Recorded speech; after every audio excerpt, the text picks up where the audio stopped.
retrouve pour une nouvelle vidéo. Et oui, je suis encore habillée exactement pareil que la vidéo qui est sortie il y a 2 semaines, mais parce que je tourne ça en même temps, vous vous en doutez, mais je reprécise. Et donc on se retrouve, je disais, pour une nouvelle vidéo et je suis trop contente, mais vraiment trop contente. Ça fait des mois, là on peut vraiment le dire, ça fait des mois qu'on vous prépare cette surprise avec Stella de la chaîne By Crea Stella. Et oui, c'est la fameuse collab qu'on prépare depuis bien longtemps. Et en plus c'est une collab qui dure dans le temps. Et là c'est la première vidéo de notre collab. En fait cette collab consiste à chacune de notre côté, le même jour, on sort une vidéo sur le même thème. Et à partir de ce thème on vous propose 2 tutoriels Fimo, un plus dans la gourmandise et un plus abstrait pour plaire à tout le monde. Et ainsi qu'un DIY et parfois un petit bonus parce que nous sommes gentils.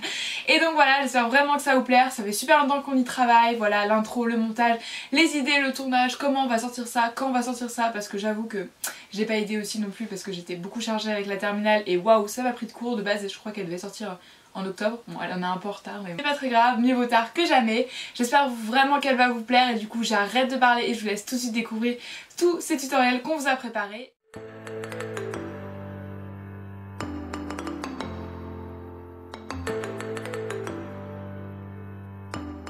Pour ce tutoriel, vous aurez besoin d'un rouleau, d'objets coupants, donc lame, scalpel, à vous de prendre ce que vous souhaitez. Vous aurez aussi besoin d'outils pour texturer, donc des toothing tools, des cure-dents, une aiguille, un petit outil de silicone et une brosse à dents. Vous aurez aussi besoin de ciseaux ainsi qu'un petit papier effet dentelle, des emporte-pièces ronds, des petites microbilles, donc ça c'est facultatif, c'est juste pour ajouter un petit peu de déco. Et ensuite vous aurez besoin de coulis. Personnellement je suis venue utiliser ce coulis de PBO vitrail couleur rouge, mais vous pouvez très bien utiliser des coulis faits avec de la Fimo liquide et de la Fimo dure. Et il vous faudra aussi diverses couleurs de pain de Fimo que vous verrez au fur et à mesure de la vidéo, donc dans les tons rose, blanc, aussi dans les tons gâteau, donc caramel et le champagne que vous pouvez voir en arrière-plan.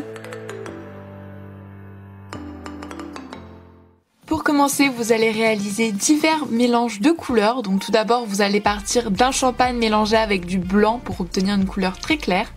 Puis vous allez prendre du caramel et du champagne mélangés ensemble.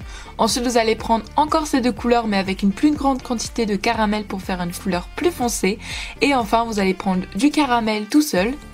Et ensuite pour les roses, j'ai fait un rose avec du blanc champagne pour pouvoir faire une couleur une fois de plus claire. Et l'autre, j'ai tout simplement diminué de ton avec un petit peu de blanc.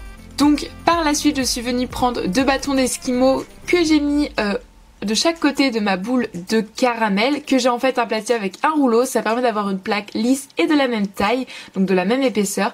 Puis je suis venue prendre un emporte-pièce carré et tout simplement emporte-piècer ma pâte.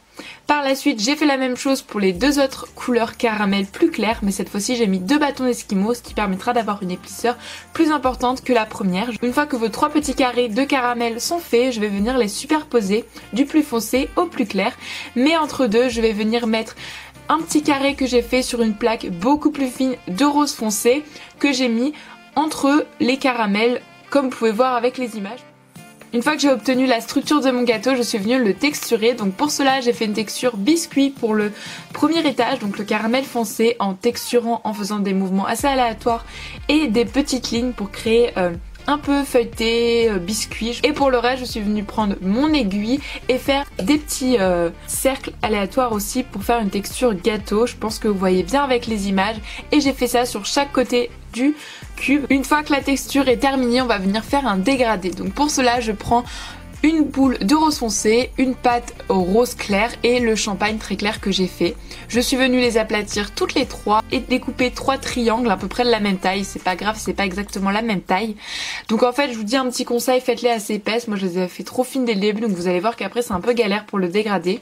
Puis je les ai positionnés comme vous voyez à l'écran ensemble et j'ai aplati tout simplement au fur et à mesure. Donc je fais une plaque, je replie toujours du même sens, je réaplatis avec mon rouleau. Donc voilà, et je fais ça plusieurs fois jusqu'à obtenir un dégradé. Personnellement j'adore faire les dégradés, je trouve ça très joli. Et après avec mon porte-pièce carré, je suis venue prendre la partie du dégradé qui m'intéressait le plus. Donc certes mon dégradé n'est pas parfait, j'aurais dû le faire encore plein de fois, mais comme je vous l'ai dit ma pâte était trop fine pour pouvoir continuer. Et je l'ai bien positionné sur le haut de mon gâteau en aplatissant les bords qui étaient un peu trop grands, comme ça coule un peu sur le gâteau et ça finit mieux justement le gâteau. Par la suite je suis venue faire la petite déco du dessus, donc pour cela j'ai décidé de faire des plumes pour rester dans le thème hippie chic. Donc pour cela c'est très simple, je prends un bout de pâte tout petit que je viens aplatir et ensuite avec une aiguille je viens faire la texture en faisant un trait au milieu et des petits stries sur le côté. Et avec un scalpel, je viens couper des petites feintes sur chaque côté de la plume et j'en ai fait plusieurs très fines que j'ai fait hors caméra car c'est assez compliqué à filmer quand on les fait, mais vous allez voir qu'elles sont vraiment toutes fines. Et ensuite je suis venue prendre du rouge et j'ai fait des toutes petites boules pour faire un peu des petits fruits. Donc voilà, j'ai fait une petite boule et ensuite avec un dotting tool j'ai fait un petit trou au milieu, enfin voilà. Et ensuite j'ai fait aussi une petite framboise. En fait j'ai fait plein de petites boules que j'ai superposées et ça forme une framboise. C'est vraiment tout petit donc c'est très galère à vous montrer, mais je pense que vous comprenez un petit peu les étapes. Et par la suite je suis venue tout simplement les positionner sur le coin de mon gâteau, donc positionner aléatoirement comme cela vous plaît. Et par la suite je vous l'ai pas montré mais j'ai mis des petites microbilles or justement pour donner un côté plus réaliste à la création. Il vous restera plus qu'à le mettre pendant 30 minutes au four qui sera chauffé à 110 degrés.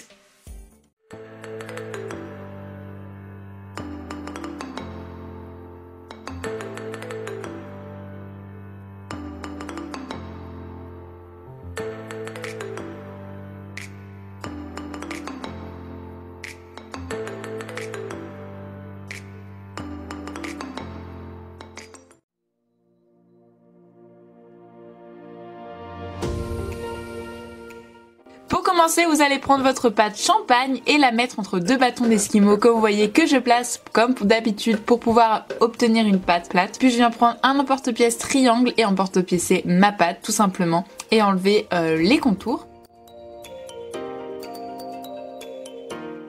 Par la suite, c'est une étape très importante, c'est la mise en place des tiges à œil. Donc pour cela, vous venez les mettre, c'est très simple, aux trois angles du triangle. C'est très important, j'ai oublié cette étape, enfin vous allez comprendre après et il faut pas l'oublier.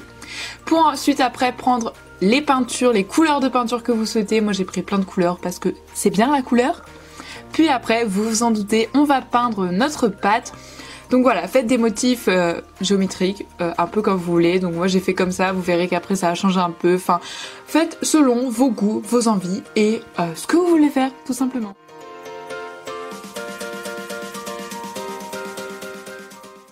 Une fois que vous avez fait ça, vous allez le mettre au four à 110 degrés pendant 30 minutes. Et bien ma petite explication, car ça ne me plaisait pas, j'ai raté un truc après l'action donc je l'ai refait. Sauf que j'ai bien sûr oublié un clou, enfin vous voyez, il manque un clou sur le troisième angle, ce qui gâche toute ma création. Mais je vais vous expliquer comment faire si vous n'aurez pas oublié. Mais avant cela, vous allez prendre un Posca blanc ou un marqueur noir et faire des petits dessins géométriques dessus. Voilà, un peu comme vous voulez, c'est à vous inspirer sur des modèles sur internet, jusqu'à temps que ça vous plaise. On va passer au petit bonus, en fait je vous montre un petit montage. Donc pour cela c'est très simple, vous allez prendre de la chaîne que vous allez couper une longueur assez longue parce que je trouve que ça va être plus beau ces colliers en collier lion. Et vous allez prendre un anneau que vous allez ouvrir pour pouvoir mettre un des clous d'un coin de votre triangle et mettre la chaîne. Et pareil de l'autre côté, je pense que vous comprenez assez bien avec les images. Et le truc c'est que de base je devais mettre un petit pompon sur le troisième clou parce que je trouvais que ça faisait trop stylé, j'aimais trop l'idée. Donc je vous conseille de faire ça. Mais moi j'ai oublié donc je me suis adaptée et en fait j'ai mis une autre chaîne par dessus, enfin vous voyez avec le résultat final, mais de base le pompon devait être sur le triangle accroché directement sur la création et c'était beaucoup plus joli, mais bon j'ai fait comme j'ai pu. Le plus important c'est que vous ayez l'idée et je pense que vous ferez toujours beaucoup mieux que moi, donc il n'y a pas de souci pour ça.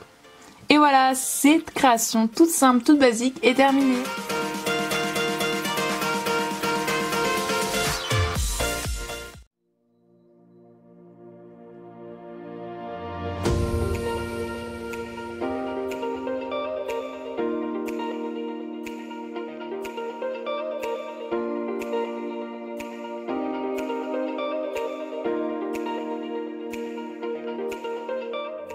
Donc tout d'abord il vous faut une petite branche en bois, enfin assez grande quand même, enfin ça dépend de la taille de votre support. Donc moi j'ai pris ça, en fait c'est un pic normalement pour les tomates il me semble, mais voilà. J'ai pris ça pour ma branche en bois. Il vous faudra aussi de la dentelle, de la corde, donc vous pouvez prendre la corde que vous voulez. Moi j'en ai pris une de couleur qui me semble que j'avais acheté à Action l'an passé parce que je trouve ça plus joli, mais une corde basique suffira aussi. Il vous faut du fil de fer comme ça flexible. Donc de préférence de couleur argentée, pareil ça c'est la couleur de votre choix. Il vous faudra aussi des plumes, des couleurs encore une fois de votre choix, ainsi que des rubans, des couleurs multiples. Moi j'ai pris plusieurs couleurs mais vous verrez dans le DIY qu'en fait vous faites un peu ce que vous voulez.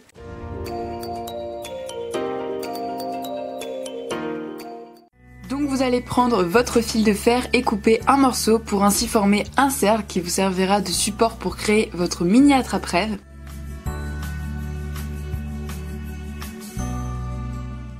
Une fois qu'il est réalisé, vous allez pouvoir prendre du fil et couper un bon morceau. Voilà, faut vraiment qu'il soit assez long pour faire la totalité de votre attrape-rêve en une seule fois. Et vient le tissage. Donc pour commencer, vous allez former un nœud sur votre cercle avec votre fil. Donc moi je vous conseille de faire un double nœud. Et ensuite on va tisser l'attrape-rêve. Donc pour cela, vous passez votre fil par-dessus votre cercle. Et vous passez ensuite votre fil à l'intérieur du trou que vous venez de former entre le cercle et le fil. Je ne sais pas si c'est trop clair quand j'explique, mais je pense que vous voyez bien avec les images. Et je répète cette opération plein de fois jusqu'à finir l'attrape-rêve au complet. Donc quand vous avez fini un tour, vous repartez pour un tour, mais cette fois-ci vous allez mettre votre fil sur le fil du haut. J'espère que vous comprenez. En tout cas, vous voyez, je pense encore une fois beaucoup mieux avec les images que moi qui parle.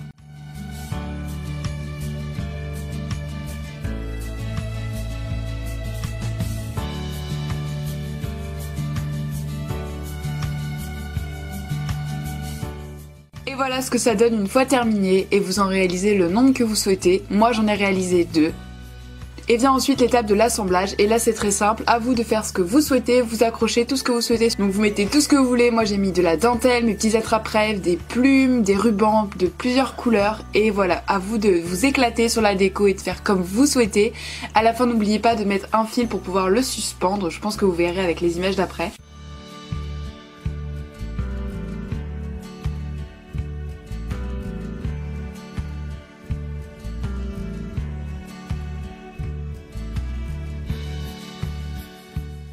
Et voilà, votre suspension dans le thème hippie chic est terminée et vous pouvez l'accrocher où vous souhaitez.